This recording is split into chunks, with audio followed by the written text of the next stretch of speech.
Assalamualaikum warahmatullahi wabarakatuh. Perkenalkan, nama saya Andini Nurrahmania dari kelas 8A, nomor absen 7. Di sini saya akan menjelaskan tentang meyakini kitab-kitab Allah dan mencintai Al-Quran.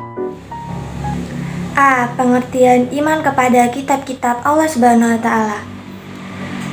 Iman kepada kitab-kitab Allah Subhanahu wa Ta'ala berarti percaya dan yakin bahwa Allah Subhanahu wa Ta'ala telah menurunkan kitab-kitabnya kepada para rasulnya untuk disampaikan kepada seluruh umatnya sebagai pedoman hidup agar meraih kebahagiaan di dunia dan di akhirat.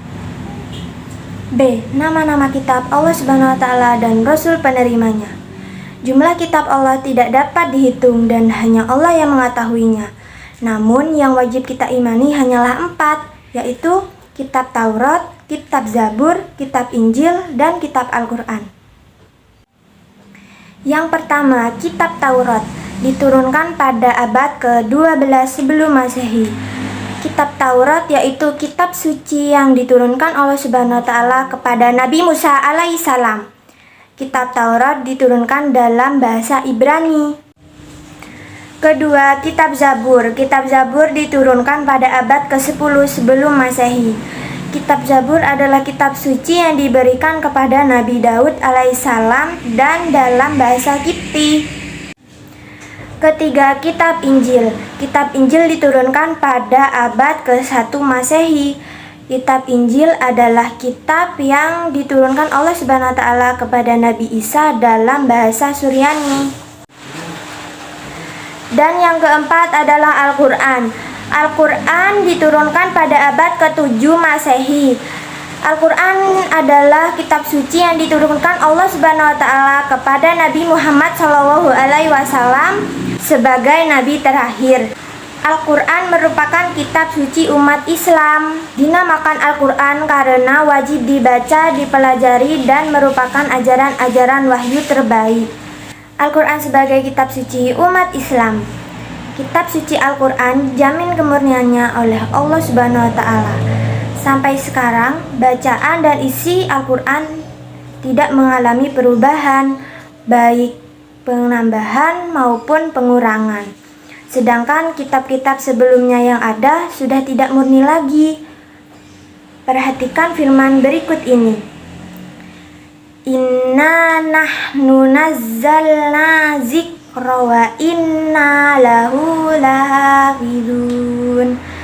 Artinya, sesungguhnya kamilah yang menurunkan Al-Quran dan sesungguhnya kami benar-benar memeliharanya. Dalam sejarah tercatat bahwa Al-Quran diturunkan secara berangsur-angsur dalam kurun waktu 22 tahun, 2 bulan, 22 hari, atau kurang lebih 23 tahun. Perbedaan kitab dengan suhuf. Para nabi dan rasul yang menerima suhuf adalah sebagai berikut. 1. Nabi Ibrahim alaihissalam sebanyak 30 suhuf dan ada pula yang mengatakan sebanyak 10 suhuf. 2. Nabi Musa alaihissalam sebanyak 10 suhuf sebelum menerima kitab Taurat. 3. Nabi Isa alaihissalam sebanyak 50 suhuf. 4. Nabi Idris alaihissalam sebanyak 30 suhuf. Dan 5. Nabi Adam alaihissalam sebanyak 10 suhuf.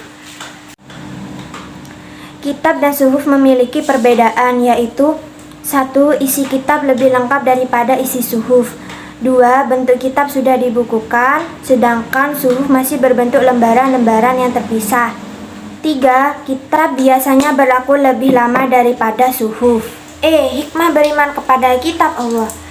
Hikmah beriman kepada kitab Allah adalah sebagai berikut. 1. Memberikan petunjuk kepada manusia mana yang benar dan mana yang salah. 2. Pedoman agar manusia tidak berselisih dalam menentukan kebenaran. 3. Memberikan informasi sejarah kehidupan orang-orang terdahulu. Dan masih banyak lagi. Sekian penjelasan dari saya. Wassalamualaikum warahmatullahi wabarakatuh.